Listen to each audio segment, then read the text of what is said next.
if you asked about anybody in Pinnacle from a bird's eye view, who's on fire and who's really growing and who's doing all the right things, producing, leading from the front, developing leaders, recruiting, all these different aspects, the important parts of our business. Of if you asked of flow state, I think you'd be a short name on that list. So, dude, I've been watching from afar. I know we talk every now and then, but I'm excited to really dive into it and pick your brain, brother, because you guys absolutely have been taking off. And congrats on hitting 1 million a month. That's a huge, huge milestone. I'm hyped to be on. Thanks for having me. Hopefully, there's some stuff that all of you guys can benefit from. And I've only been here a year, so it goes very quick. Success loves speed.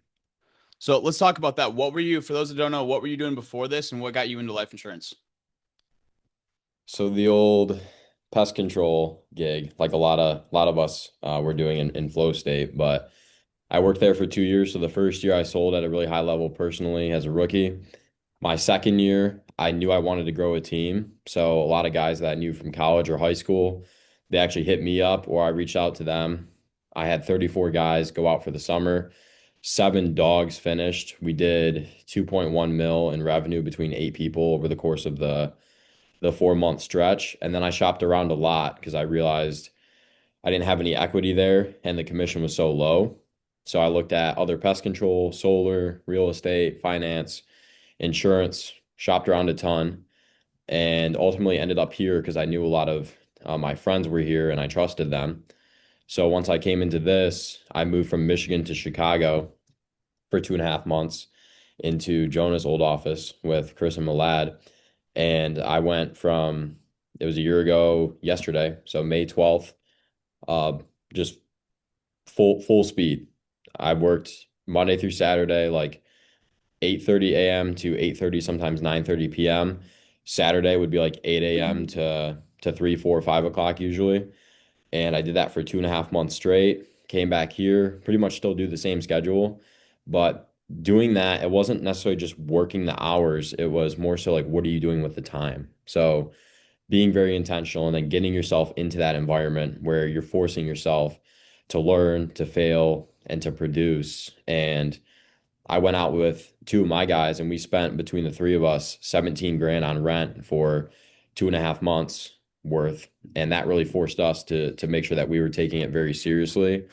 So my piece of advice with the start would be have the confidence that you're going to succeed because you look at so many people, not just on this call, but I mean in your organization. If you look at Prosper, I could sit here for 2 minutes straight and list off names of people winning. So you don't have to look far. So look at those people and say, why not you? And then come in, pick the people that you want to be like, who you would trade places with based off of if you respect them, their character, their demeanor, and their bank account. And if that's the case, then, study them. When are they waking up? When are they going to bed? What's their morning routine look like? When are they hopping on the phones? How many dials are they making? How many appointments are they sitting on? Presentations, like all of these things. You don't have to come up with it from scratch. Like just study them and then pick people's brain. Ask Jonah, ask Simon, Carson, just random people that are coming to um, my head here. But you guys have a ton of killers in your group. Ryan, Damon, like all of these guys that you can learn from. So I would go to those people and say, hey, like, what are you doing to get where you're at currently? Who did you have to become to do that? And like, what were all your habits and actions? So that would be my piece of advice, starting out and just taking it very, very seriously to where there's no reason that you can't replicate someone else's success. And if anything, if you're learning from them, you should be able to do it a little bit quicker. That's good. What did you learn in the first few months when you did move to Chicago and you were brand new in life insurance? A lot, but specifically something that I think could resonate with some people here is just because you have success somewhere else doesn't guarantee your success here. Like you still have to go and earn it. Mm, I want you to have the mindset that if you're successful elsewhere, you're still gonna be successful in this business. Like have that conviction, but don't expect that it's just gonna be, given to you. You have to go earn it. And that was refreshing to me because going from the pest control door to door, I'm selling 3 to 8 policies every single day. I come here, it takes me like 2.5 full days to get one. So that forces me to go back to the fundamentals, get back to the basics. And it was very refreshing where it's like, all right, it doesn't matter. It's a clean slate and it's a very like humble beginning to start that way because that forces you to focus on the things that really matter and just prioritize everything so you can have that growth. That's good. Speak to the new people on here. Let's say, Joe, let's say I'm in my first month of selling and I'm in my head and I'm like, Joe, I don't know. Like I'm just overthinking everything. What advice would you give to me? I want to say just get out of it, but to make it a little more impactful and simple, think about why you're doing this. So clearly everybody has a reason that they wanted to get into this space, be a part of this team and to, hit your goals. So I'd ask myself, what's my vision? What are my goals? Why am I here? Who am I doing this for?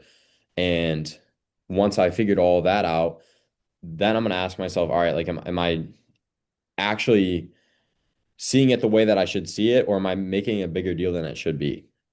And a lot of times, like, especially when we're newer to something, we have very high expectations. Like, I love sports, so I played lacrosse. And when I put the helmet on for the first time, I was terrible. And I can't compare myself to when I first started to after I had played for 8 years, or looking at people who had played for 8 years when I first started. So don't compare yourself 3 months in to somebody who's 5 years in. And just having the perspective of you just have to do your thing, get a little bit better every single day and just stay consistent. If you show up every single day and you're intentional and you consistently are putting into the inputs and you're attached to those inputs, that's going to give you confidence. I'm sorry. Confidence, confidence isn't just like having success. Confidence is going to come from you keeping your word with yourself and you know that you're going to do what you say you're going to do and just doing those little things on a daily basis, that's what's actually going to give you real confidence to where it's not just tied to a result. Because if you're tied to a result when you don't get it, you're going to go like this and you're going to be doing a lot of the roller coasters. But if you focus on what you can control, you're going to control your mind and your inputs, then eventually you're just going to be super, super consistent with your results because your inputs were consistent. Absolutely. And it's so interesting because you see, I know you've seen this, and I've seen this plenty of times where you see some people come in, they don't know nothing about nothing, and they kill it right off the bat. And then you see other people come in and they know all the underwriting guides and all the products and the benefits. I'm like, dog, you know more than I do, and I've been doing this 5 years. Like, how do you know the benefit of that product? It's like we don't even write that, but I'm glad you know it. And the truth is that ignorance on fire will always outproduce ignorance on fire will always outproduce knowledge on ice. So it's less about what you know and more about how are you willing to apply that to your business. And the truth is some games you don't get to play unless you're all in. And if you look at it this way, where you mentally, a lot of people that are overthinking, they still have a plan B in their mind of like, oh, like, well, if this doesn't work out, what if I go do this? Well, you need to first of all ask yourself, okay, am I willing to commit my all to this? And if so, then what are the actions and what's the activity that I need to do? And you have to be all in, or else just like life insurance is one of those games that if you're not all in, you're never going to win in the highest level. And if you look at it this way, where we all, either way, we all have the same 24 hours in a day. So you might as well make the most out of those 20 hours. We all breathe the same air. We all see the sun. We all see the same things. So it's just about what am I doing with that time and being intentional. And like you said, the number one thing that builds unstoppable confidence, which we always talk about, is keeping the promises that you made yourself and putting in the work.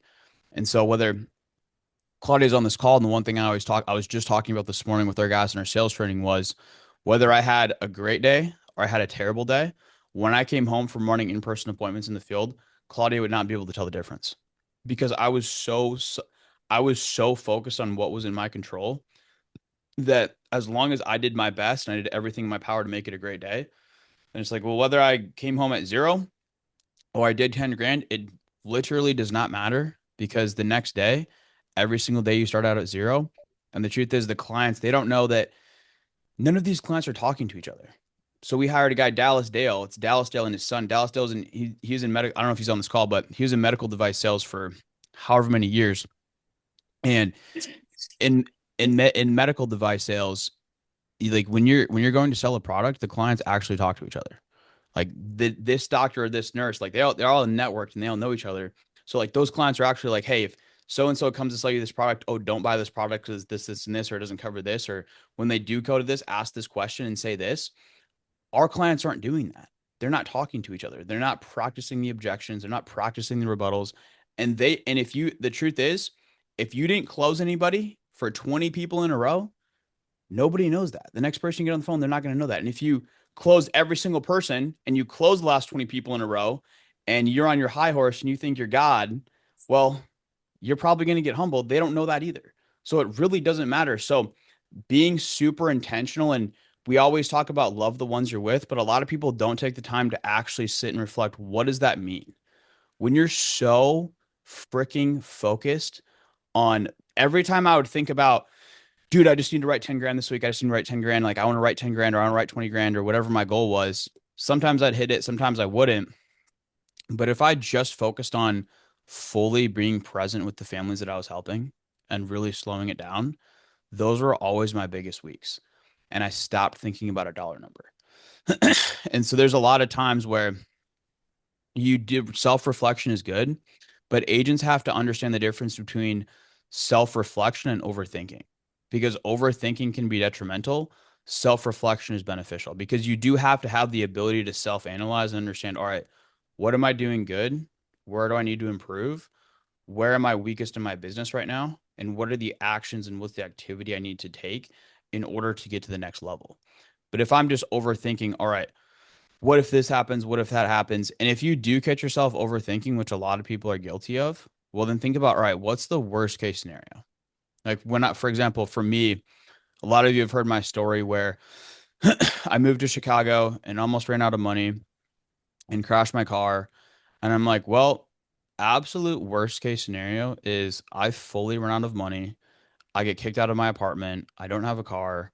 And I fail and I have to go back home.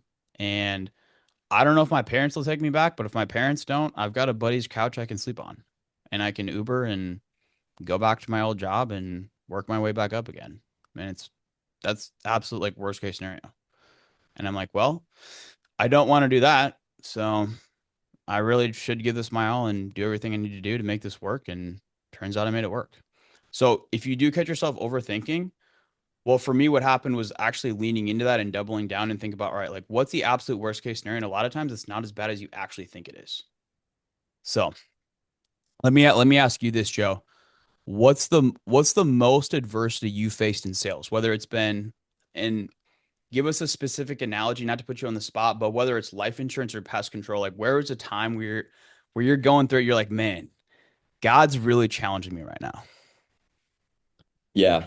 I think it was the most vulnerable probably because I was earlier on in my sales uh path, but it was my first year selling pest control and I came out a month late. So I had lacrosse and our team was doing well. So I couldn't start till May 22nd. For anyone who doesn't know, the summer starts 4 weeks before that. So I come out late and I had a really good first day, really good second day, really good first week. And then I actually sold less, more and more every single week until the end of June. And I was fed up because I knew I was capable of so much more. And currently, like I was nowhere near where I wanted to be. My best week was my first week by a mile. And I Oh, so think, so every week you say you sold less and less is what you're saying. yeah, yep. Yeah. And I think why that was is because I was getting away from the fundamentals. I had a really good first week, and I don't like to say this, but I sold the first two people I talked to because I was so convicted in like what I was doing. And it just showed me like what was possible. But the problem with that was I thought I was better than the training and started doing my own stuff. So I sell less and less. And at the end of June, I just knew I had to make an adjustment because clearly I wasn't getting it done for what I wanted to do. So I go to one of my managers. We go over like three things. One was keep it simple. Another was educate them. Like I need to be more of a problem solver. asking questions and really just question-based selling, and then having the mindset if I don't sell them, I'm just going to go sell their neighbor and go sell the next person I talk to. So I make that adjustment. And then also I backtracked my goal. And it was funny because originally my goal was to sell 350,000 my first year. And because I was going out late, I prorated it to sell 275 to justify me not like hitting 350 because it seemed pretty uncomfortable. So I prorated it to 275. So even to hit 275 at this day forward, I would have had to sell 4 accounts or more every single day, which was kind of daunting to me because outside of my first week, I hadn't done it. I was selling like three, two, one, or zero. So I made that commitment to myself. I have to sell 4 or more every single day. Made those changes. All of a sudden, believe it or not, I started selling 4 or more every single day. So then we talk about consistency. My routines were very consistent the entire time. So even when I wasn't selling the way I wanted to, I didn't let that slip just because I wasn't quite seeing the results yet, because I knew when I see the results, it's going to be because of those. So I'm going to keep doing those regardless. Then you get momentum. So July 1st, it was completely my mindset. It was a Saturday, and June wasn't quite how I wanted it to go, but I knew it's a fresh start. I'm going to go super, super hard today. I get Sunday off, new start to the month. I went out there and I had my biggest day to date at that point. I had 7, which was more than, I had done. And my perception was, all right, I did it that time. I'm gonna go do it the next day. So I did it the next day and then the day after that. And then at that point, I had undeniable momentum to myself. I was just trying to keep this momentum. This is something I know you've talked about early on too, Jonah, but I just didn't want to lose it. And I knew like I'm just like craving to keep this momentum, keep this ball rolling. So then I hit my PR week, like third week of July. And then I was doing well. Now, second to last week of August, I have a birthday party for my 90th or for my grandma's 90th birthday party. So I was going to fly home that Friday and Saturday and then go back for the last week of the summer. So at this point, I was the number one rep in our office in August on August 22nd. I have a slow first day, so Monday slow. Tuesday is even slower. I think I got one deal, maybe two. And then I get in a car accident that night. And I'm good. Like my body's fine, my mind's good, but my body was just kind of in shock from it. So I actually borrowed Ben Bania's car, for those of you who know him, the next day. And I went out to the neighborhood very late, like at noon, and I got one. And then Thursday, I was still just going through it because I totaled my car and just was not in the right headspace. And I bageled. So at this point, I was at the lowest week I'd ever had, even though like I was coming off of all of these highs. And I go home for the birthday party. I came back, and this was like a defining moment for me because I could have either stayed at home or I could have just coasted through that last week. But my goal was to be a top 10 rookie. And at this point, I was number 9. But after that really slow week, I dropped to 11. So I went super hard. I didn't want to have any regrets. And I finished that week very strong. And then when they released it, the very last day, I flipped into the top 10, so I hit my goal. But as far as like the adversity, it was starting off really good and then letting that get to my head where I sold less and less and less. And then I finally figured it out. And then the car incident, total it. But because of my mindset I had built to that point, I didn't let that derail my progress and what I had overcame. And that's something that when I was younger, because I was 19 at the time, but like when I was younger, that definitely would have screwed me up. So like just getting yourself all of these little wins and like you're almost upgrading your problems to like the things that, when you're 16 or you're in high school, they seem like a big deal. When you go to college, they're not really anything. Same thing, in sales. Like you might feel like, oh, like I got hung up in the intro and you feel down on yourself. You got hung up at banking. It's really not that big of a problem. Like go ask some of the people on this call and they're dealing with a lot bigger problems than getting hung up at banking. So it was just having like that drastic shift. And then really being able to learn from any previous mistakes of other people. And then the most important part is like taking the advice that I had asked for and received and actually implementing it right away. And that was the reason that I was able to make that turnaround, is because I took the knowledge and then applied it. Man, thanks for sharing that. As you're talking about that, I'm thinking in my head of three different people we've brought into the business where the exact same thing has happened, where they have a really good first week and then they're on cloud nine and then it's just so it's almost it's that weird dichotomy because whenever somebody brand new comes in and they come out the gate crushing it, you're always stoked for them and you want them to do well right off the bat. But at the same time, I'm kind of like I have that conversation with them now where it's like, hey, bro, carry that momentum forward and don't get way up here. Just stay right here because I've seen that happen so many times, and it's almost I would almost rather as weird as it sounds, I'd almost rather have somebody come in and they suck for their first couple weeks because it really when somebody has a really hard first couple weeks, it really grounds you and it's like, all right, this is what this job is like. And then when they start making sales, what I've seen is typically allows people to be a much more consistent and much more level-headed. And then it's just a steady climb up from there. Versus you get up way here and then you're in the valley of despair for a period of time. It's interesting. It's interesting. And another thing I wanted to share too, where as you were talking, I wrote this down the other day where it's unteachable lessons from Chris Williams on the shout out to Modern Wisdom, where he wrote this down and it's so funny. When he said this, I had to write it down because it's so funny because I can relate this to a lot of agents on this call where he said, no matter how audacious, how difficult or costly it's going to be to find out for ourselves, we prefer to disregard the mountains of warnings from our elders, songs, literature, historical catastrophes, public scandals, and instead think some version of, yeah, that might be true for them, but not for me, and decide to learn the hard lessons the hard way over and over again. And I was like, damn, that sounds a lot like a lot of agents that come into this, where it's just, yeah, you got to realize it's like, hey, if there was a better way to do it, somebody probably would have figured out how to do it. And when you're first starting, all I need to do is put my head down and go. That's it. So I want to transition into I want to talk more about leadership because that's what you're spending a lot of your time doing now is developing and pouring into other people. So what are some lessons that you've learned as a leader? We might need a longer call for that, but Oh yeah, I know. There's so many different ways you could go with that question.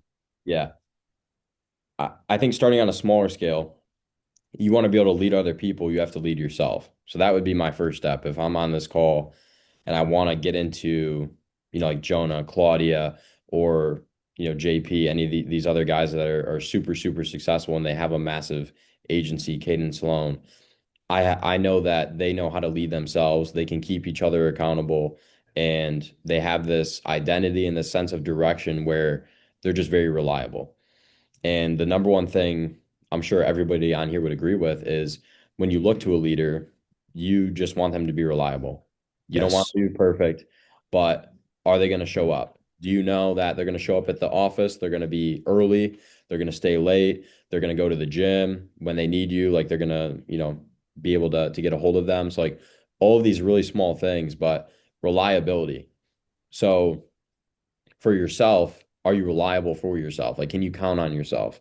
And once that's the answer, then yes, like you're gonna show other people how to do that. But in order to do so, it's just like personally producing. It's very hard for you to show someone how to do it if you can't do it yourself. You can pull other people and show them, but no better example than you. And that would be my next point. So once you are able to lead yourself, you have to get the most out of other people and putting them in positions to win and to succeed. The first thing that you have to do is lead by example. So whatever the standards are that you want to be, just be them. And if you allow things, then that's your way of tolerating them as well. So if there's something that needs to be critiqued or adjusted, you have to communicate that because they don't probably know any better yet. So that next point would be personally producing at a really high level because they're going to look at you and they're going to say, geez, like, Tristan, we see you performing at a really high level. we want to be like you. We see what's capable. You're the proof of concept. And like it would almost be to me where I would want other people to say, "Oh, I wish I was on, their team. Like I wish that was my manager, that was my leader." Like that's the mindset that you guys need to have because that's going to really push you. And then also your production is going to be better because you see these other people looking up to you. And you know that you don't want them to outsell you because it's not a good look. So that's going to force you to really bring your best every day. And once you do that, you just have to show them that you care. So like being able to manage your time and be efficient with it is super, it's mandatory, honestly, because you have to be able to produce at the highest level. You should be the top performer on your team and for as long as you can physically. And then once you do that, you have to show them how to do it and take the time to mentor them and train them.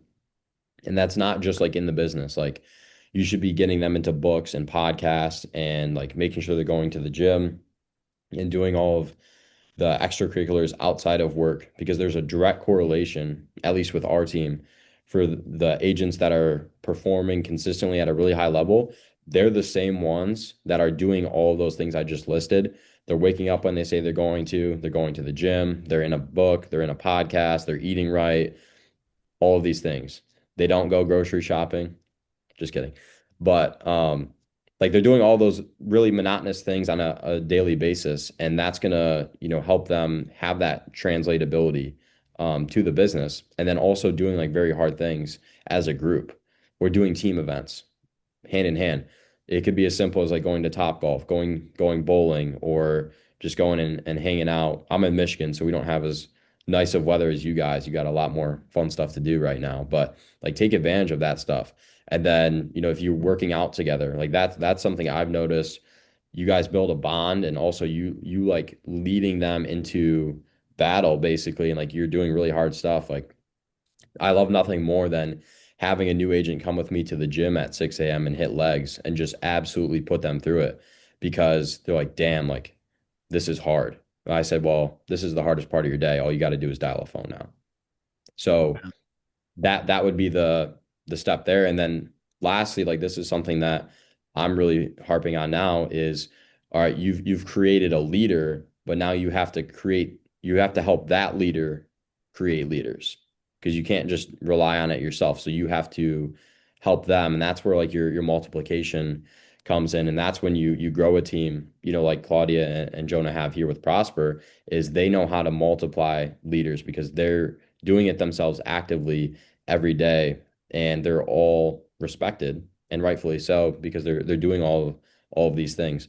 So that would be like the summarized trajectory from my experience of if I wanted to get into leadership starting from scratch, I would go through that roadmap and then ultimately just have the mindset of the more people that you help win, the more you're going to win.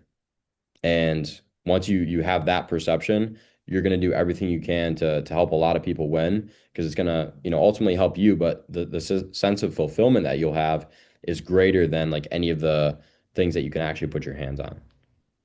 Man, that's so good. I hope you guys are taking notes because you guys are there. Joe dropped a lot of sauce right there.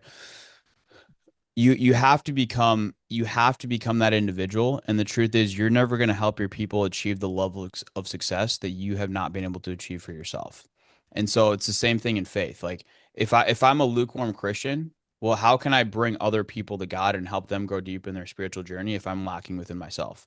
Same thing within your business. Joe, what's your biggest month been? 46K? Are you currently producing anymore? No, Okay. Do you think you would have the business you have, or do you think you guys would be doing 1 million a month if your biggest month was $18,000? no. No, absolutely not. So now Joe can get, even though Joe, he's at a point where they're doing 1 million a month, does it make sense for Joe to still be in the field? Well, probably not. If you're doing that much volume, he's spending his time now on recruiting calls, developing other leaders, pouring into agents, but he had to spend that period of time where he went out and he did it himself in order to be able to duplicate and train other people. Because if Joe hired me and I said, "Hey Joe, I want to get to 40K," and Joe's biggest month was 18. Well, obviously, Joe can't help me get to 40. But since Joe's done that, even that he's not saying he still has to do it, but since he's done it, he said, okay, perfect. I'm going to help you get there.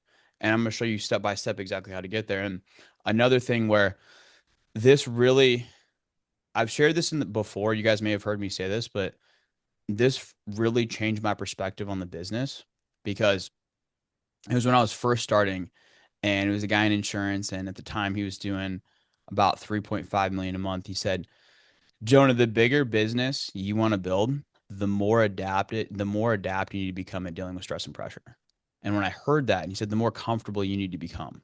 And when I heard that, I said, oh, well, that's perfect.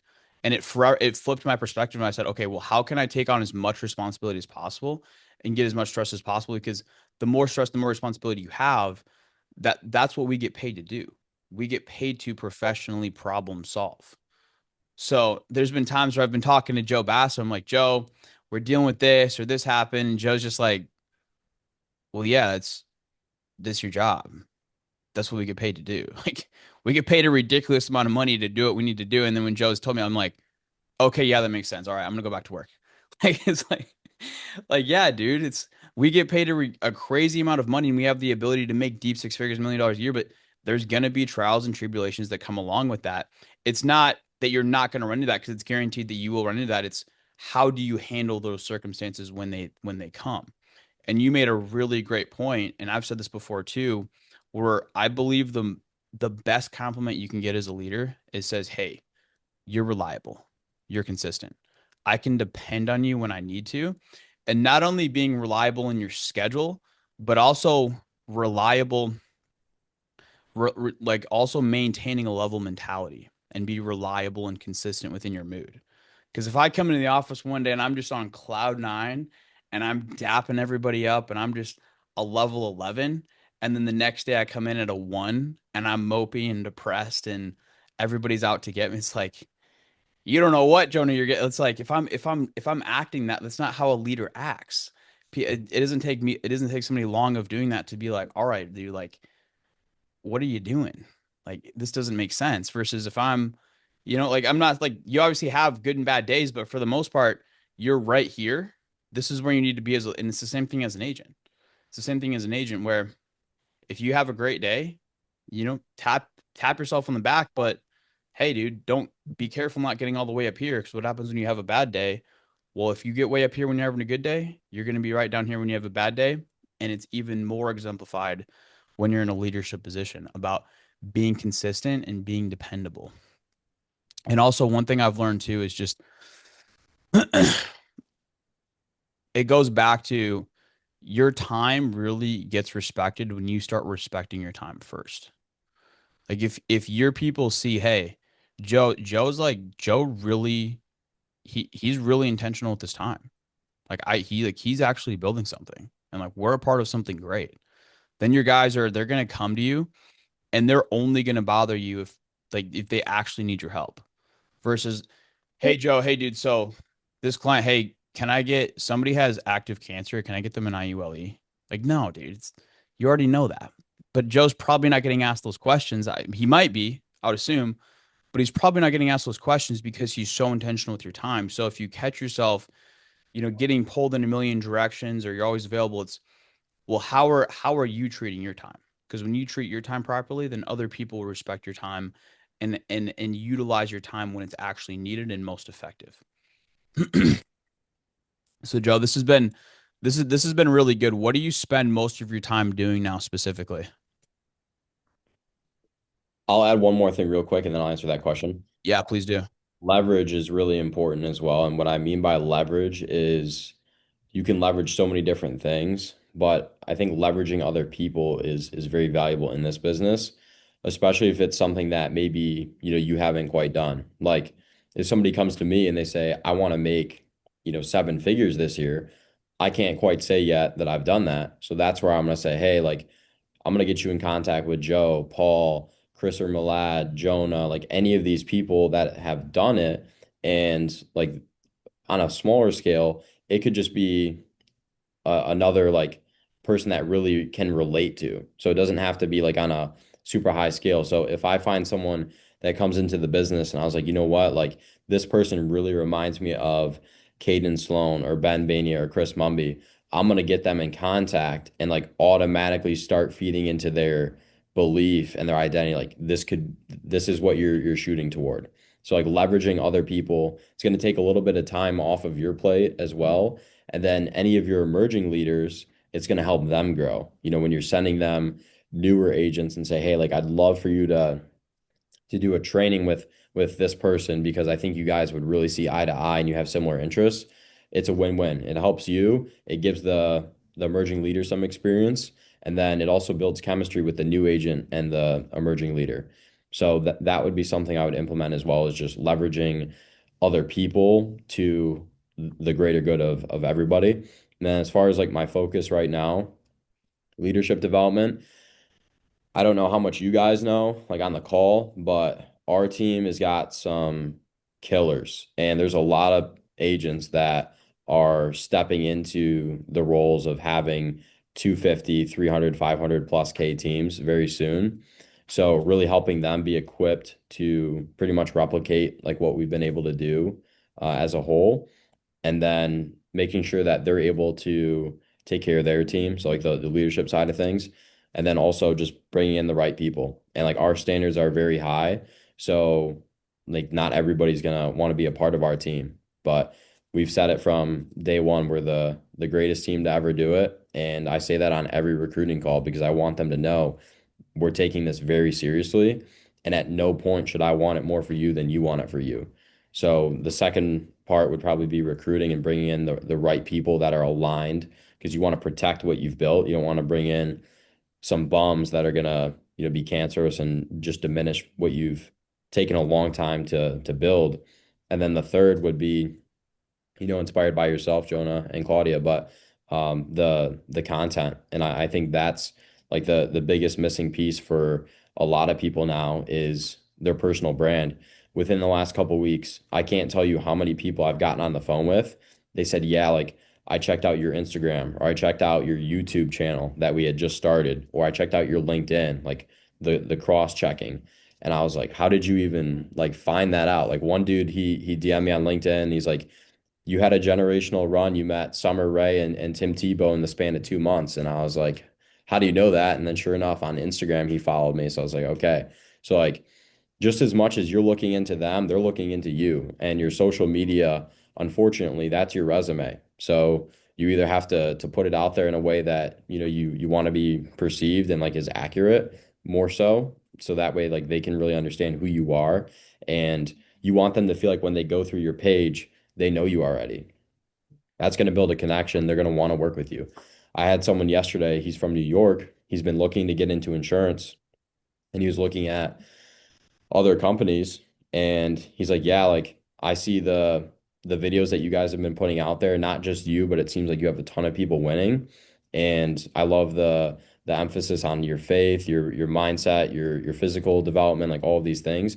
And that's what I want to be a part of. I also checked out like on YouTube, you guys are talking about persistency and making sure we're putting them in the best position.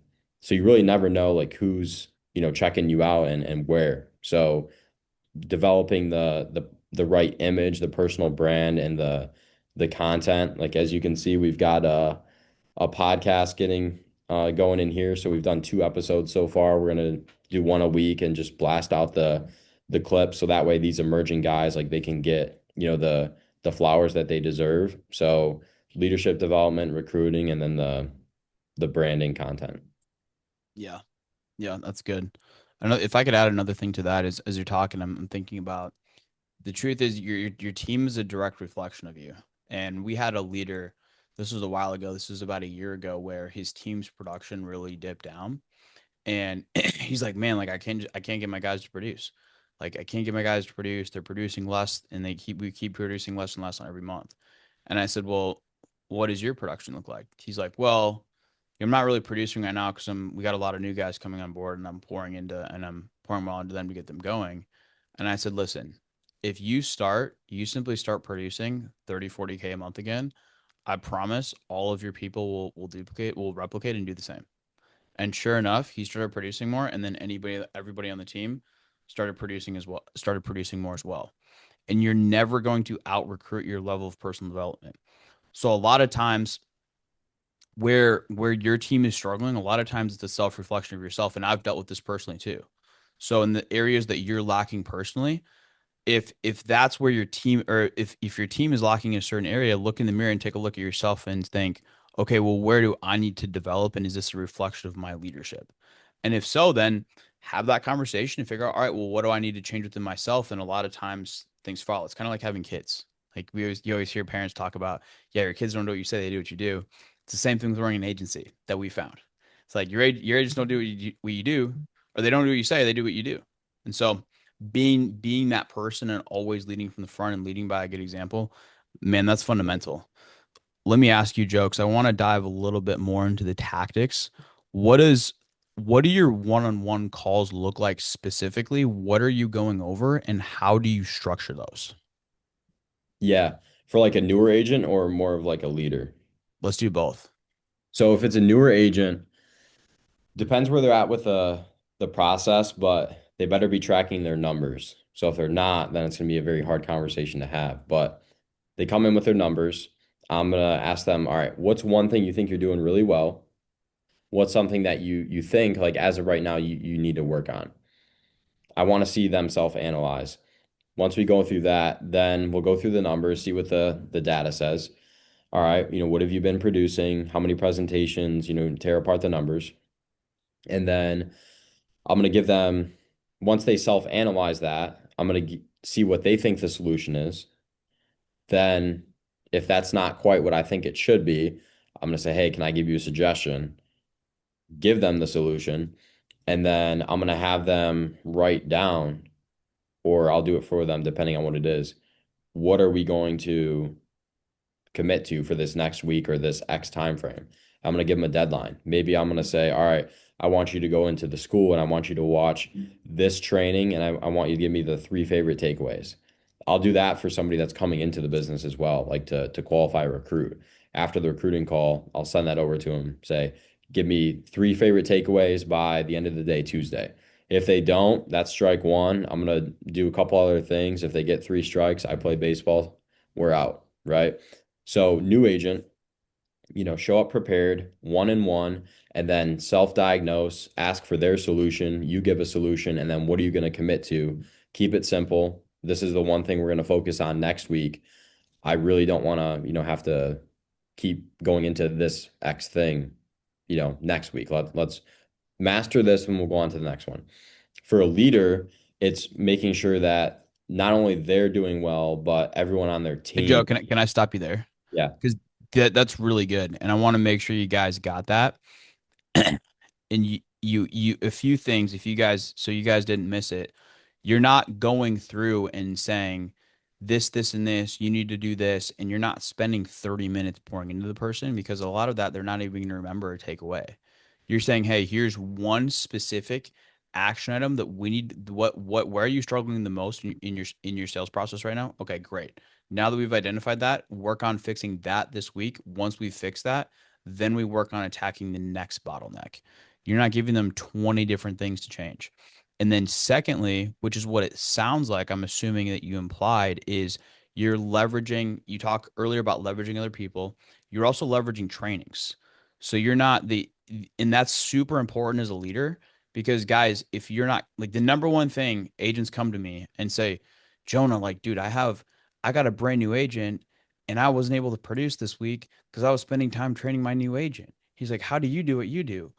I said, dude, you have to set the right expectations. So they already go through the entire school academy, the new agent Zoom academy. They've got all the training videos. So the best sales training, you've heard the saying, it's caught more than it's taught. So the best sales training is them sitting in a chair beside you and, hey, listen to me dial, listen to me close this deal. Then if they have questions, you answer the questions. But if you're nobody ever sat down beside me and said, now, Jonah, this is what you do here. This is how you handle this. Jonah, if they say this, do this. Is you you develop as you go. So my question to you, Joe, before we move on to the leadership side of things, is how do you pour into an agent and give them all the tools they need to be successful and make sure they have the right level of support without taking away from your own business or being inefficient with your time? Can I share my screen real quick? Yeah, please do. So this is Claudia, does he have screen sharing ability? this is what we made. Can you guys see this? Yes. That. So when they first passed their exam, I know Pinnacle has one, but I wanted to have our own. So like this is just step by step, like some basics, and then this has the script in it, like referrals, whole life term, all that, and then we made a sales manual. So couple welcome videos breaking down the industry, whole life, term, IUL. You can see everything here on the left-hand side.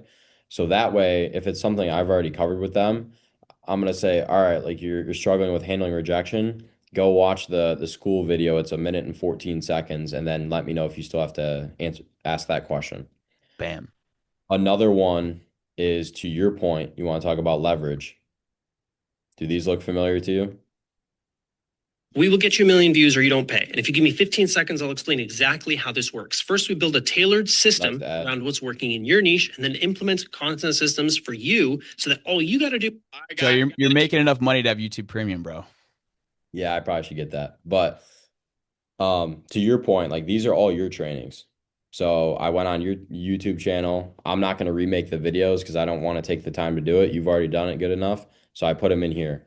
These are Boom. Zoom recordings. So we've got Chris Maka, Caleb Coombs, Colin Mothersoul, Jonah again, Ben, some other guys in here. We do morning meetings. Like we'll do a morning training. I'm gonna start putting those in here. So like here's one. And then every Monday at 7 p.m. we do a training call like this. So I put all the recordings in here and they can go back and watch them at any point, take notes, and just apply the content there. And then I also made a personal development section.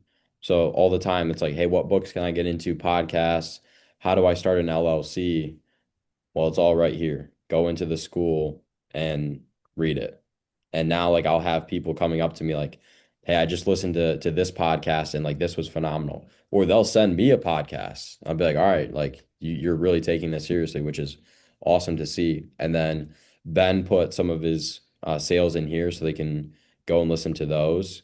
So that's the training material that we've been relying on as far as like automating it so we don't have to continue to ask these questions and take time out of our day to address that type of stuff. Just taking the time and getting it all knocked out, and then it's a lot smoother of a scalable process. Yeah, I think that's huge. And as a leader, leveraging, like we were talking about earlier, not only leveraging other people, because but leveraging other people to a degree because their time is valuable as well. But the great thing about content is it's free and it doesn't cost anybody anything. It doesn't cost anybody money, it doesn't cost anybody of their time. So what as a leader on this call, if you guys have agents, whatever trainer you relate with the most, whether it's Joe Turner, Paul McLean, myself, Joe, whoever, whatever content you have, really consume that content and then when your agents have questions, have that organized and have that in your arsenal. So instead of taking 15, 20, 30 minutes to train on a specific topic, just send them like that's something that helped me tremendously. Just sending them that video and then say, hey, here, watch this. Let me know if you have any questions or if you want me to go through it with you afterwards. And then bam. And then as a new age, like, and from the new agent's perspective too, it's super helpful because instead of having to like sit there and try to absorb all the information, well, if you're watching a video, you can pause it, rewind it, stop it, take notes, watch it again. For me as an agent, for me as a brand new agent, I would watch trainings at least 2 to 3 times because I noticed a lot of times the first go around I wouldn't absorb all the information. So I knew that if I could listen to it 3 times, I'd be like, boom, all right, I got it. Now I can apply that word for word verbatim to my sales process. So that's good. Joe, we're running out of time here. Give us your what are your guys' goals for this next year? I like I know that. I Like know you guys got some big goals. by the end of December, Yes. I actually just updated my whiteboard. So personal goals, I want to have 300 people brought into the business personally by the end of the year. I want 200 people making over 10K a month. And as a unit, we want our team to be doing 5 mil a month. Originally, it was three, but we went around like with our leadership group, and all of their goals were a lot higher than 3 combined. So in order for theirs to fit within ours has to be 5. So that would be the personal and then the team. Let's go. I love it, man. I love it. Well, thanks for taking the time today to pour into the troops. Guys, let's make it a week. God bless. Reach out if you need anything.